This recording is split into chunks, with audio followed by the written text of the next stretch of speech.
Right, good morning, hello there. Before I start on the next phase of the battle, next part of the battle, a few people have asked me how I play this Chamberlain Versia of Blucher solo, which, yeah, that's a good point.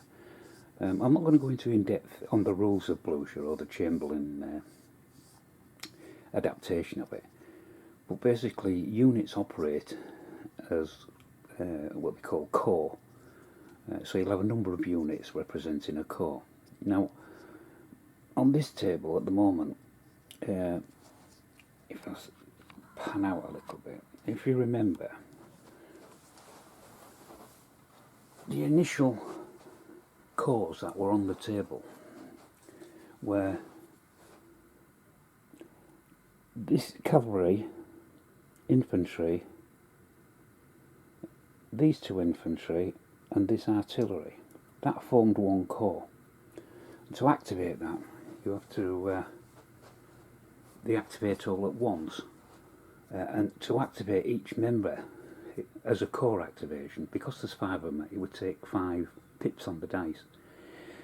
Now, normally when you play Blucher, you would have an opponent, and he would roll 2 dice on your behalf. You wouldn't see them. He would roll 2 dice and cover them with a cup or something, so you couldn't see. He would know the number, but you wouldn't, and that would be the activations that you would get on the next turn. Well, obviously, there's no point me rolling dice and adding it with a cup, because 1, I'd know what the number was, and 2, I'd need to know what the number was anyway to know when the activations ended. So what I've done, it's not my idea, is I use playing cards, 12 playing cards to represent 12 pips on a dice. Now, these 12 playing cards, they're all ordinary, except the 12 cards are joker. So what I do is, to represent the dice, obviously the lowest you could roll is double 1. So I take 2 cards out, and I shuffle the rest of the pack, including the joker. And then these 2 get placed on the top, so I know that the top 2 is always going to be, the joker's never going to be there, to represent throwing snake eyes. And then what I do is, for instance, if I wanted to activate that card that I just mentioned, and I wanted to move all 5 of them, it would cost 5 cards. Now, I know the first 2 are going to be fine, and even though I'm going to roll, I'm going to turn over 5 cards, once that joker turns up, that's the end of my activations. I move them 5, even though the joker might turn up as number 3 card. It's allowing a little bit of leeway, but then that's it. Once the joker turns up, that's the end of my activations. So, although the Confederate commander at the moment has got an advantage of numbers, he may not be able to activate them all, which, can be a problem for him. The more troops you have, the harder it is to control, as it would be in a real battle. So he may not get the activation. He might want to move those reinforcements that's just come on the back. He might want to gallop them up to here, but he might not, unless he does it first. But maybe he's got more priorities. For instance, these troops here that are retreating, these spent troops, he wants to get them out of the way, and he wants to get this corps, which came on previous reinforcement, up here, assaulting this bridge.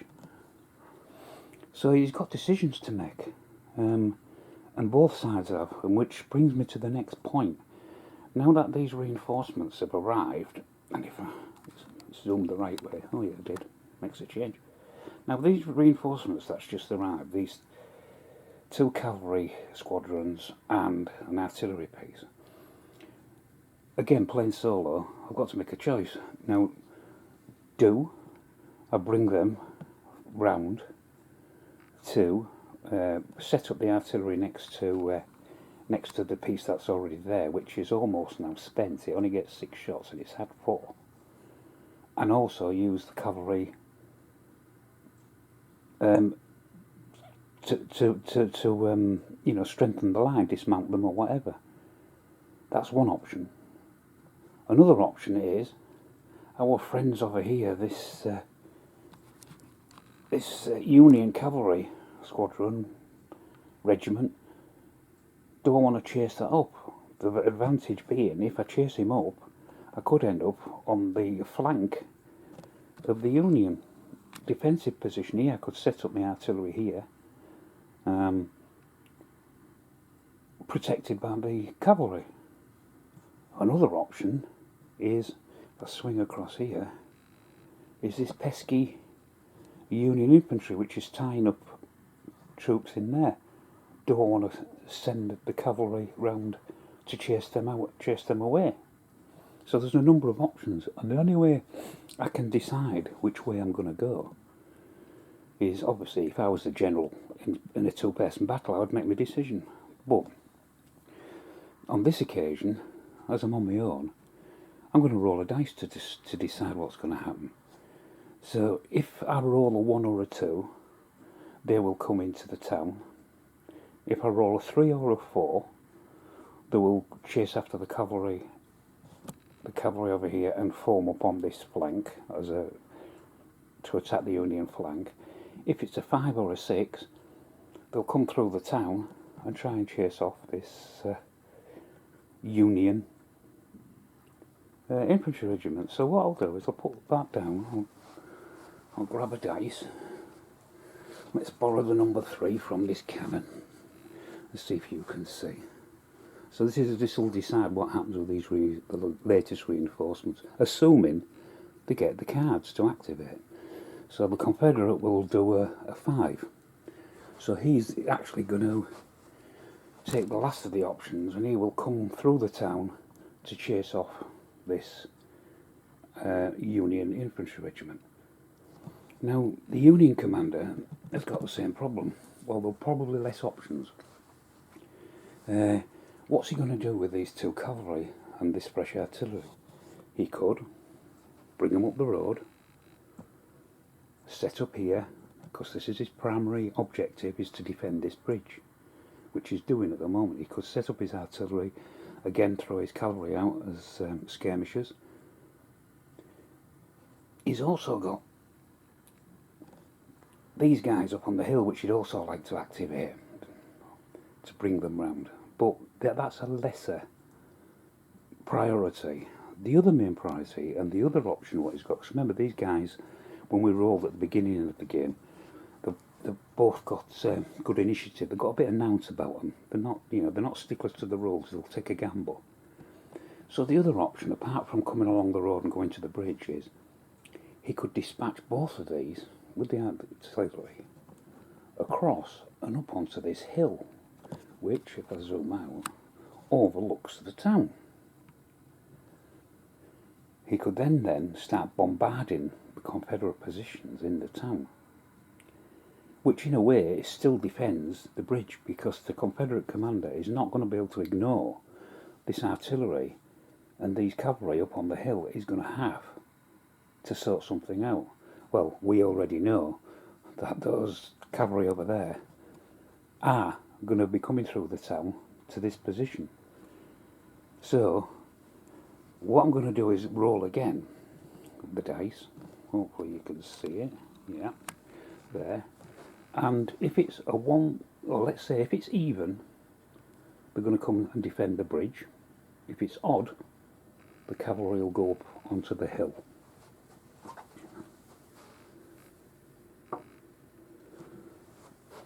It's odd. So the cavalry will indeed, on their next turn, if they're activated, will go up onto that hill to take up positions. That should prove interesting, because the Confederate cavalry have got to get through the town. The split fencing, they don't have to go all the way around it. What they'll do is, as they would have done in the rail battle, is they'll break some of the fencing down to let the cavalry and the limbers through. So that's not a problem. They don't have to go riding, galloping around the countryside to get to this hill. They can just go straight through the town, making a hole in the split rail fencing. So that's a little bit of explanation on how the solo play works. You've got to do a little bit of adaptation, but you can still make it work, and you can still make it a surprise, because I don't know what I'm going to throw with that dice, and I don't know which way it's going to go. I could have gone here, I could have gone up the hill, and the same with the Confederates. They had 3 options. But it's just so that you know that you can't just move every piece on the board. You know, you may be very lucky. The Joker might be at the bottom of the pack, and the Confederate commander might be able to move everything, do something with everything on the table. But the chances of it being at the bottom of the pack are, well, 1 in 12, aren't they? So more likely he'll only get to activate a couple of things, and he won't be able to activate some of the things he wants.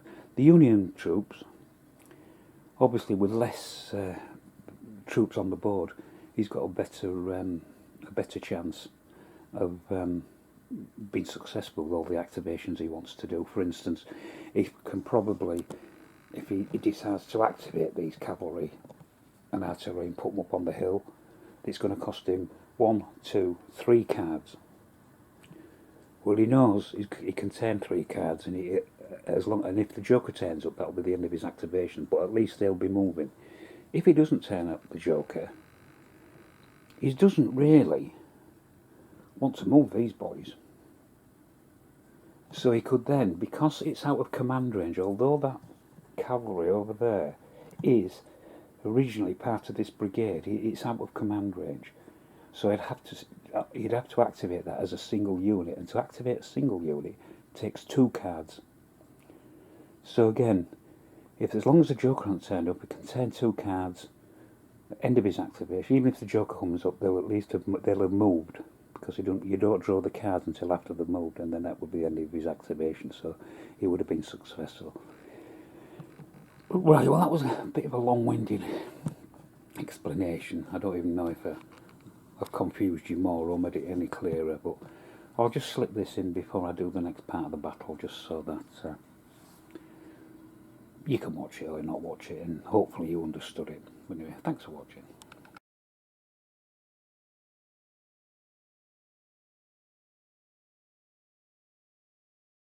Right, welcome back. Turn 9, and it's Confederates' turn. What they did is they did a core activation, and they moved the 2 spent units back, so they've retired a bit further out down the hill. And what they also have done is the second corps that came on, the 3 infantry regiments, they have advanced now to take the place, so they're facing the bridge. Because they moved, they were able to fire. Nothing else was in range apart from the artillery, which took its 5th and penultimate shot. It fired at these infantry to try and weaken them, but failed. They didn't score any hits. So that's the end of the Confederate turn. They weren't able to activate they'd run out of activation, so they weren't able to activate the cavalry and artillery that's just come on. Maybe that'll be a priority in the next turn. So now I shall do the Union turn. Right, it's turn 10, the Union move. They did indeed activate that cavalry, as we discussed in the last part of the video. They've now made their way up onto that hill. They're about to unlimber.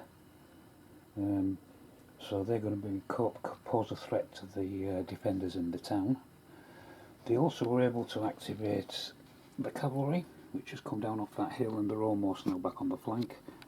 And they still hadn't run out of activations, but of course they had no more troops that they wanted to move.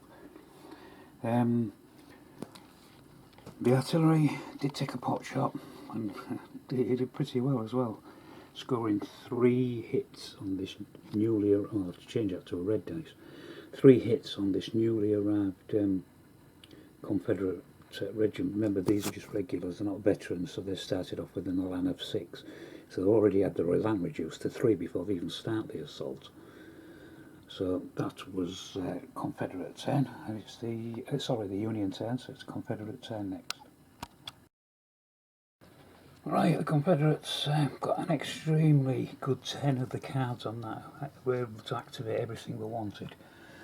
So the 2 cavalry units and the artillery have moved off there, and they're now moving towards this hill where the Union are.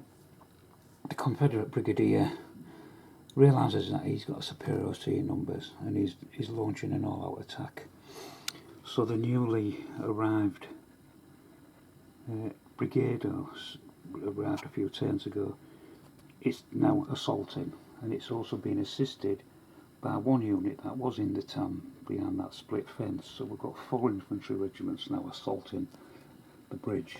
He's going for it, is the boy. And just to make sure, rather than sit in the town and get pounded by this artillery that's setting up, this unit's come out across the picket fence, split fence, and he's going to get stuck into this unit and push them back. So, although there's no fire in, the artillery is masked. He can't fire through his own troops. He's only got 1 shot left as well. So I'm not sure what we'll do with that. Maybe redeploy it possibly. Those 2 units, the one with 2 pips, the infantry regiment, I shall leave him on the board. But the next turn, the cavalry and the horse holders, I'm going to remove from the table. They won't be classed as a loss because they've retired voluntarily, even though they're down to 1. But they'll disappear from the table. But it won't count as a loss for the Confederates. Right, it's turn 12. The Union, they have now unlimbered their artillery on that hill, and the 2 cavalry squadrons have stayed mounted and are looking across at what's coming towards them. So they're now in a position to fire the next turn. Down here, our beleaguered infantry regiment took a shot and reduced that regiment's elan to 3. So slowly but surely these 2 regiments are decimating each other.